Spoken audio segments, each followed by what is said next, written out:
नमस्कार, आप देख रहे हैं जन टीवी उत्तराखंड और मैं हूं आपके साथ भानु दीक्षित। सबसे पहले नजर हेडलाइंस पर। हरियाणा विधानसभा चुनाव के कारण उत्तराखंड सीएम धामी ने पिंजौर और पंचकुला में भरी हुंकार, भाजपा प्रत्याशियों के समर्थन में मांगे वोट।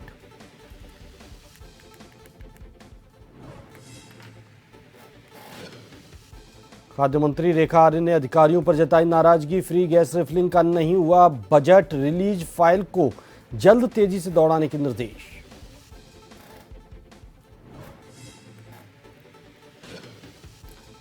चारधाम यात्रा पकड़ रही रफ्तार, यमुनोत्री गंगोत्री धाम के दूसरे चरण की तैयारियां शुरू, बंद रास्तों को खोलने का काम जारी।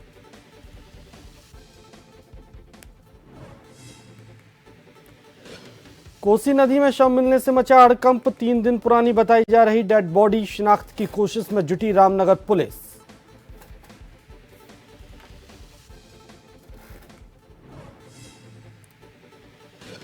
और उत्तराखंड के सभी जिलों में मौसम शुष्क, मानसून की विदाई से पहले बदलेगा मिजाज, 25 सितंबर को तेज गर्जन के साथ बारिश के आसार।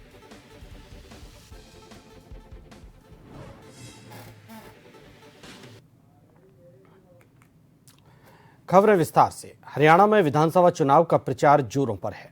उत्तराखंड के मुख्यमंत्री पुष्कर सिंह धामी भी प्रचार में जुटे हैं। आज मुख्यमंत्री धामी ने बीजेपी प्रत्याशियों के समर्थन में पंचकूला और पिंजौर में जनसभाएं की और डबल इंजन की सरकार का महत्व बताया। 2014 के बाद जिस प्रकार से हरियाणा तेज गति से आगे बढ़ा है, चाहे वो एलिवेटेड रोड हो, चाहे वो फ्लाई ओवर हो, अंडरपास हो, हाईवे का निर्माण हो, ऐसे अनेक काम हुए जिससे यहाँ का लोगों का आना जाना, लोगों का यातायात सुगम हुआ है।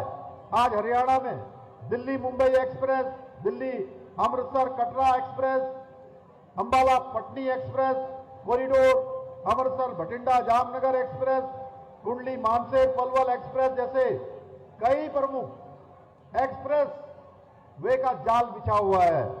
ये विकास की वो तस्वीर है जो शायद 10 साल पहले किसी ने इसकी कल्पना भी नहीं की होगी। व्यापारी एकता संघर्ष समिति ने तुलसीराम बीच चौराहे पर खुली चौपाल का आयोजन किया। इस दौरान व्यापारियों ने गांधी मैदान में रामलीला मंचन के दौरान व्यावसायिकरण को लेकर विरोध जताया। बैठक का संचालन पूर्व जिला महामंत्री कैलाश कलखुड़िया ने किया। बैठक के दौरान नगर उद्योग व्यापार मंडल महामंत्री पद का महत्व समझते हुए नवयुवक रामलीला कमेटी अध्यक्ष संजय पांडे ने अपने अध्यक्ष पद से इस्तीफा दिए जाने की मौखिक घोषणा की। दूसरे दिन सोमवार को नगर उद्योग व्यापार मंडल ने भारी संख्या में व्यापारियों के साथ मिलकर मुख्यमंत्री कैंप कार्यालय पहुंचकर विधायक प्रतिनिधि दीपक रजवार को मुख्यमंत्री के नाम ज्ञापन सौंपा, जिसमें अवगत करवाया गया कि गांधी मैदान में रामलीला मंचन के दौरान रामलीला समिति की द्वारा दुकानें आवंटन की जा रही हैं, जिसका सभी व्यापारिक पूर्ण रूप से बहिष्कार कर विरोध करते हैं।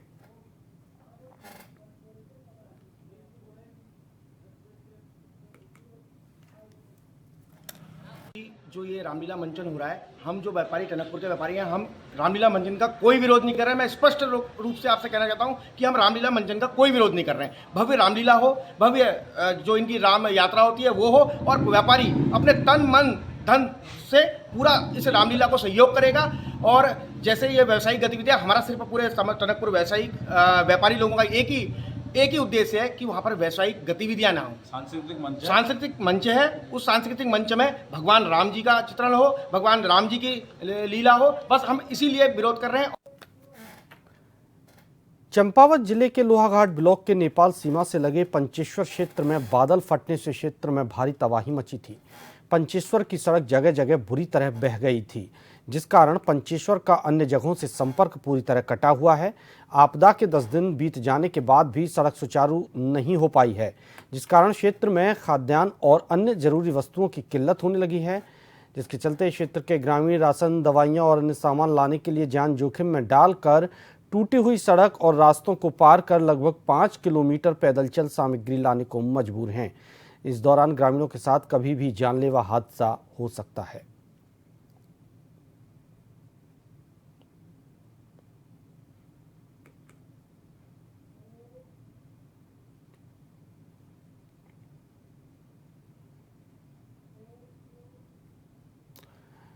खाद्य मंत्री रेखा आर्य ने विभागीय अधिकारियों के साथ राज्य एवं केंद्र पोषित योजनाओं की समीक्षा की। इस दौरान मंत्री अधिकारियों से नाराज हो गईं। दरअसल उत्तराखंड के 1,84,000 अंत्योदय कार्ड धारकों को राज्य सरकार 3 साल में 3 बार फ्री गैस रिफिलिंग देती है, जिसको लेकर अभी तक बजट रिलीज नहीं किया गया। इस बात पर मंत्री द्वारा कड़ी नाराजगी जताई गई और जल्द इस फाइल को तेजी से दौड़ाने के निर्देश दिए ताकि आगामी 25 सितंबर को होने वाली कैबिनेट में यह पास हो सके। वहीं विभागीय मंत्री रेखा आर्य ने बताया कि प्रदेश में सभी कार्ड धारकों को खाद्य किट देने को लेकर योजना की प्रगति रिपोर्ट भी मांगी गई ताकि आगामी के दिनों में प्रदेश के राशन कार्ड धारकों को यह किट मिल सके, जिसमें मसाले, तेल, चाय पत्ती समेत अन्य जरूरी सामग्री शामिल होगी।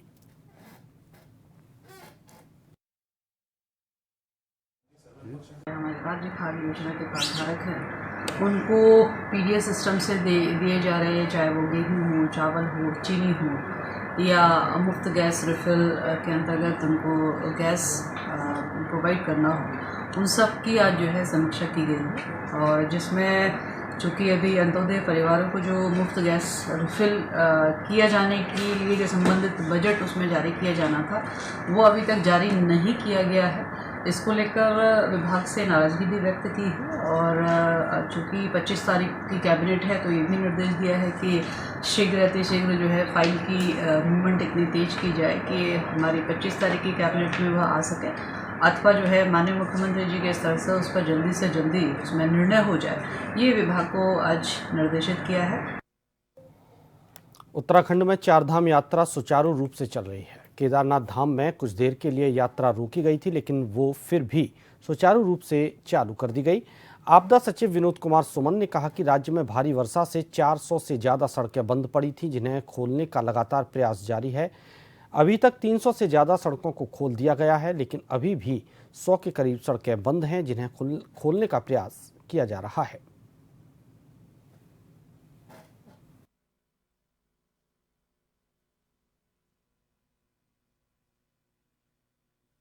रास्ते हमारे काफ़ी हद तक खोले जा चुके हैं। पिछले लगभग 8 दिनों में हम लोगों ने मोटा मोटा 400 रास्ते जो बंद थे उनको खोला है। अभी करीब 100 के आसपास रास्ते बंद चल रहे हैं, जिनको हम उम्मीद करते हैं कि आगामी कुछ दिन में जल्दी खोल देंगे उसको। चारधाम यात्रा मार्ग और जो मुख्य राजमार्ग हैं सभी खुले हुए हैं। इसमें चारधाम यात्रा में यात्रियों की संख्या लगातार बढ़ रही है। 4,000-5,000 तक उससे ज़्यादा भी यात्री आ रहे हैं। रास्ते कहीं कहीं क्षतिग्रस्त हैं, उससे थोड़ी दिक्कत हो रही है लोगों को, तो रास्ते को ठीक करने की कोशिश की जा रही है। रामनगर से कुछ दूरी पर स्थित ग्राम सुंदर खाल क्षेत्र के पास कोसी नदी में एक अज्ञात युवक का सड़ा गला शव मिलने के बाद इलाके में हड़कंप मच गया। बताया जा रहा है कि 3 दिन पूर्व मोहान क्षेत्र में स्थित कोसी नदी में एक युवक ने छलांग लगाई थी। यह सब इस युवक का है। फिलहाल पुलिस मामले की जांच में जुटी हुई है। मामले में जानकारी देते हुए कोतवाल अरुण कुमार सैनी ने बताया कि आज जो शव बरामद हुआ है वो करीब 3 दिन पुराना है। शव पूरी तरह से सड़ चुका है। अज्ञात शव की शिनाख्त के प्रयास किए जा रहे हैं।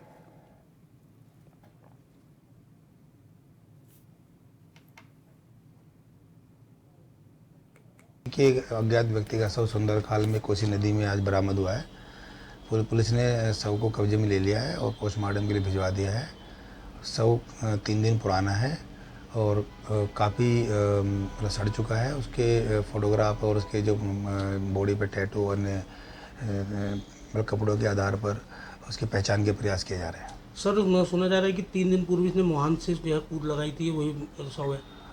अभी ये कंफर्म नहीं हुआ है और इस संबंध में उनके परिजन से जो लोगों ने देखा था और इसके उस मतलब घटना को तब तक हम आपस में कड़ी से कड़ी जोड़ के ना देख ले, तब तक ये कहना जल्दबाजी। बीते दिनों लोहाघाट ब्लॉक के सीमांत क्षेत्र में आई आपदा से डूंगरा बोरा क्षेत्र की सड़क जगह जगह से बह गई थी। आपदा के 9 दिन बाद भी सड़क नहीं खुल पाई है और क्षेत्र के पैदल मार्ग भी बह चुके हैं। वहीं ग्रामीणों के द्वारा क्षेत्र में वायरल फीवर, पीलिया, अन्य बीमारियां होने की शिकायत मिली, जिस पर एसडीएम लोहाघाट रिंकू बिष्ट ने संज्ञान लेते हुए सीएमओ चंपावत को डूंगरा बोरा क्षेत्र में स्वास्थ्य टीमें भेजने के निर्देश दिए। सीएमओ के निर्देश पर डॉक्टर मनजीत सिंह ग्रामीणों के उपचार हेतु दवा सहित रवाना हुए, लेकिन लाख कोशिश के बावजूद रास्ते टूटे होने से गांव तक नहीं पहुंच पाए।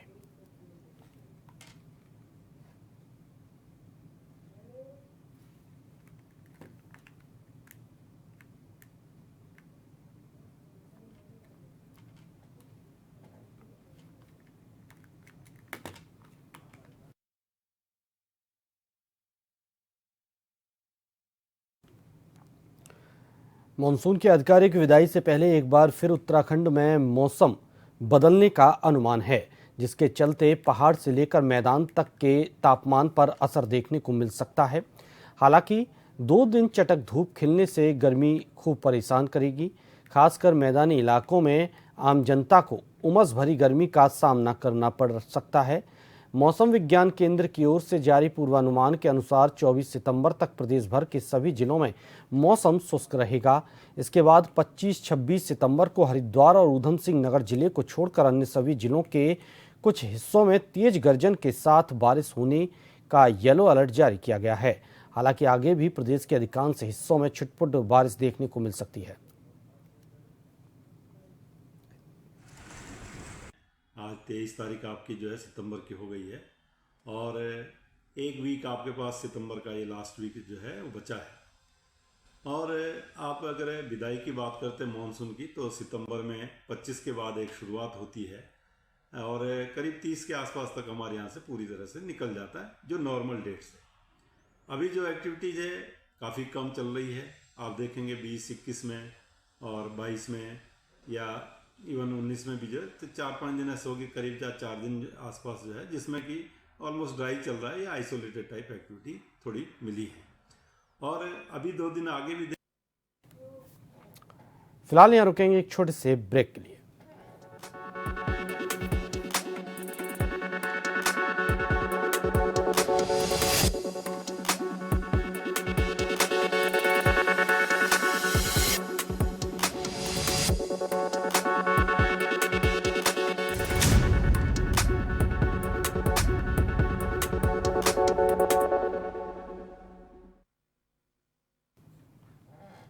ब्रेक के बाद आपका स्वागत है। आगे बढ़ते हैं। हिमालय और गंगा के संरक्षण को लेकर संतों ने नई मुहिम छेड़ी है।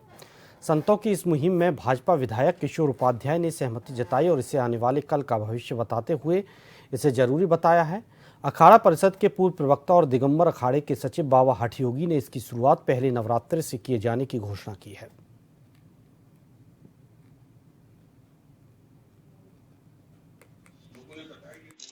हम तो 90-91 से, और उस समय तो मैंने एक अधिवेशन हुआ था तिरुपति में, उसमें भी ये बात रखी थी कि हमको इसके प्रति सजग होना चाहिए। सुंदरलाल बहुगुणा जी के साथ हम लोगों ने जम्मू कश्मीर से और अरुणाचल प्रदेश तक इसको जगाने का काम किया। चिंता ये है कि अगर वैज्ञानिक कह रहे हैं कि हिमालय पर एक आध दशक बाद एक बूंद बर्फ नहीं बचेगी, तो क्या हम बच जाएंगे, हमारी संतति बच जाएगी? और ये स्थिति खुद हमने पैदा की है। देखिए, विचार तो बहुत आते रहते हैं, जाते रहते हैं, लेकिन जो अब विचार आया है ये एक संकल्प का विचार है। गंगा और हिमालय को बिल्कुल शुद्ध और पवित्र रखने का विचार है। और हम ये जो यहाँ बैठ के चेतन ज्योति आश्रम में किशोर उपाध्याय जी, मैं, ऋषिश्वरानंद जी, बाकी हमारे बाकी लोग करके, तो हम इस मुहिम को बहुत आगे तक बढ़ाएंगे। सरकार के साथ साथ जन भागीदारी भी बहुत जरूरी है। जिस तरह किशोर जी ने कहा कि जब तक समाज नहीं चेतेगा तब तक आप इसको शुद्ध और पवित्र नहीं कर सकते। सरकार के बल के ऊपर हम शुद्ध पवित्र नहीं कर सकते। हिमालय और गंगा जी के संरक्षण और उसको बचाने के लिए उन्होंने सुंदरलाल बहुगुणा जी के साथ भी बहुत सारे आंदोलन किए। आज वैज्ञानिकों की इस दृष्टिकोण से कि आने वाले समय में माँ भगवती गंगा जी लुप्त हो जाएंगी, उस पर चिंतन करने के लिए संत समाज अखाड़ा परिषद से भी प्रयागराज का कुंभ मेला होने जा रहा है। उसमें विशाल संगोष्ठी रखी जाएगी। काशीपुर में ऊधम सिंह नगर जिले के नवनियुक्त पुलिस कप्तान मणिकांत मिश्रा अचानक काशीपुर पहुंचे। इस दौरान उन्होंने अपने अधिकारियों के साथ महाराणा प्रताप चौक पर एक बैठक ली, जिसमें पुलिस का जनता के साथ व्यवहार पर चर्चा करते हुए आवश्यक निर्देश दिए। मीडिया से बात करते हुए पुलिस कप्तान मिश्रा ने कहा कि बैठक में गश्त, पिकेट और रात्रि चेकिंग की जानकारी ली गई। उन्होंने कहा कि रात्रि चेकिंग के दौरान पुलिस का जनता के साथ व्यवहार उचित होना चाहिए। उन्होंने कहा कि जो काम पुलिस का है वो अपने अच्छे व्यवहार के साथ करें, जिससे कि जनता पर पुलिस के प्रति विश्वास और गहरा हो सके। जनता का स्नेह और प्रेम तभी मिलेगा जब हम जनता में यह विश्वास पैदा करें कि अपराधियों को जेल भेजा जाएगा। ये काशीपुर क्षेत्र के सभी थाना इंचार्ज और चौकी इंचार्ज की आज मैंने इस मोड़ पर एक बैठक ली, इनकी बातों को सुना और गश्त, पिकेट और जो रात की चेकिंग होती है उसके लिए जानकारी ली, इनको निर्देशित किया।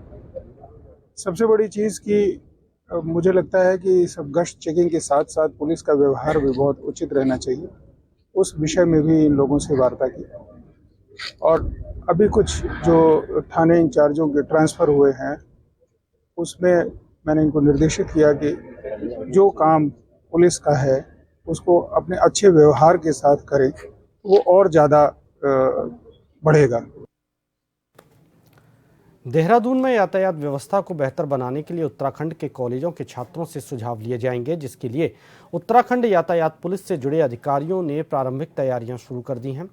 उत्तराखंड पुलिस यातायात महानिदेशक अरुण मोहन जोशी ने बताया कि इसके लिए कॉलेज के 200 छात्र छात्राओं को एसपी ट्रैफिक और सीओ ट्रैफिक द्वारा चिन्हित किया गया है, जो इसके लिए सक्षम हैं।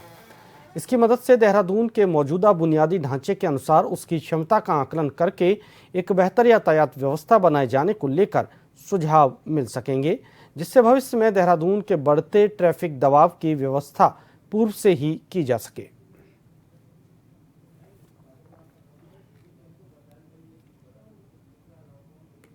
हम लोग का ऑब्जेक्टिव है जो दून में हमारा जो अभी एग्जिस्टिंग इंफ्रास्ट्रक्चर है उसका हम ऑप्टिमम इस्तेमाल कैसे कर सकते हैं, तो कहाँ पर गुंजाइश है जहाँ पर जो एग्जिस्टिंग इंफ्रास्ट्रक्चर है उसको और बेहतर तरीके से उपयोग किया जा सकता है। तो इसके लिए हम लोग कोशिश कर रहे हैं कि जो कॉलेज के स्टूडेंट्स हैं, फ्रेश माइंड्स हैं, वो भी एक बार देख लेंगे कि जो पैचेज़ हैं जहाँ पर इस तरह के इश्यूज़ आ रहे हैं वहाँ पर क्या रीज़न है जिसके कारण इश्यूज़ आ रहे हैं और क्या उसका सोल्यूशन हो सकता है। तो जो हमारे ट्रैफिक पुलिस के अधिकारी कर्मचारी हैं उनके गाइडेंस में वो लोग अपने सुझाव जो है कंपाइल करेंगे और एक हफ्ते की स्टडी हम लोग कोशिश करेंगे करवाने का। तो इस बारे में जो हमारे एसपी ट्रैफिक हैं और सीओ ट्रैफिक हैं वो जो डिफरेंट कॉलेजेस हैं यहाँ पर उनसे कोऑर्डिनेट कर रहे हैं। यमुनोत्री और गंगोत्री धाम में इन दिनों बड़ी संख्या में तीर्थयात्रियों के आवागमन का क्रम जारी है। इस महीने में 22 दिनों की अवधि में दोनों धामों में 1,45,000 से अधिक श्रद्धालु आ चुके हैं। बीते सालों की यात्रा की तुलना में इस साल प्रारंभ से ही यमुनोत्री धाम में आने वाले श्रद्धालुओं की संख्या उल्लेखनीय रूप से बढ़ी है। इस साल अब तक यमुनोत्री धाम में पहुंचने वाले श्रद्धालुओं का आंकड़ा 6 लाख पार हो गया। गंगोत्री धाम में भी अभी तक 6,80,000 से अधिक तीर्थयात्री पहुंचे। मौसम साफ होने से इन धामों में तीर्थयात्रियों की आवाजाही में आने वाले दिनों में और बढ़ोतरी होने की संभावना है, जिसे देखते हुए प्रशासन यात्रा से जुड़ी व्यवस्थाओं को बढ़ाते हुए सड़कों के सुधार और यातायात प्रबंधन पर विशेष ध्यान दिया है।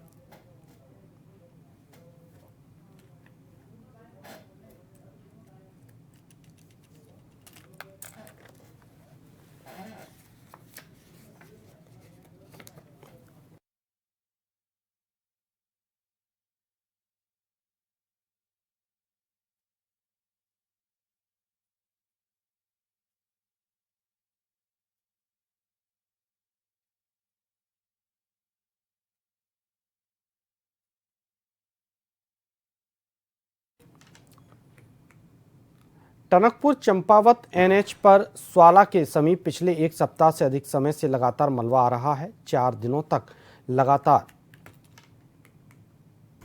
हो रही बारिश के चलते स्वाला के मलबे के चलते एनएच पूरी तरह से जाम रहा। मौसम साफ होने के बाद मलबा हटाने का काम तेजी से किया जा रहा है। मलबा साफ करने के कुछ देर बाद ही मलबा फिर आ रहा है। मलबा हटाए जाने के बाद रास्ते में फंसे छोटे बड़े वाहन निकाले गए थे।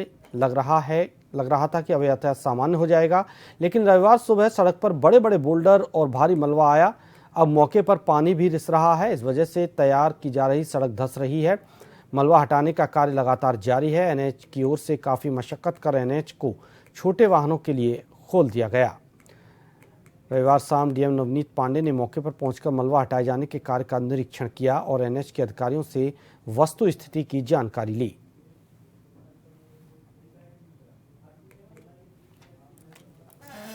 किलोमीटर 106 है जो स्वाला गांव के आसपास का क्षेत्र है।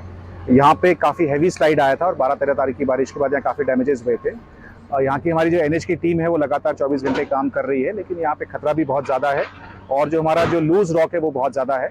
हमने प्रयास किया था पिछले 2 दिनों में कि हम लोग लाइट व्हीकल को क्रॉस कराएंगे और उसके बाद हमने कल एफर्ट्स किए थे कि हेवी ट्रैफिक भी जो है वो क्रॉस कराया जाए, लेकिन हेवी ट्रैफिक जैसे ही हमने पार कराने की कोशिश करी वहाँ पे काफ़ी ज़्यादा सिंकिंग हुई है और वो अनसेफ हो गया है।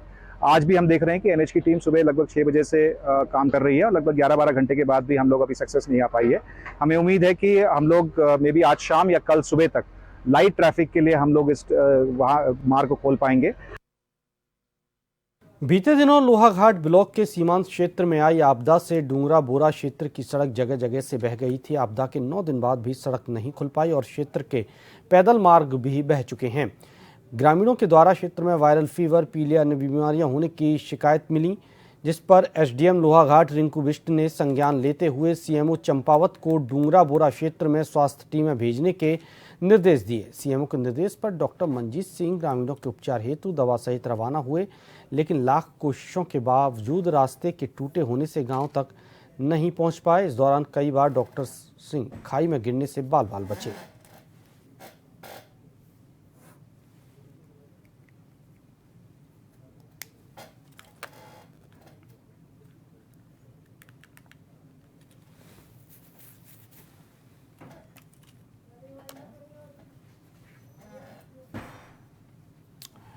इसी के साथ इस बुलेटिन में फिलहाल इतना ही। लगातार अपडेट और ताज़ा तरीन खबरों के लिए आप देखते रहिए जन टीवी।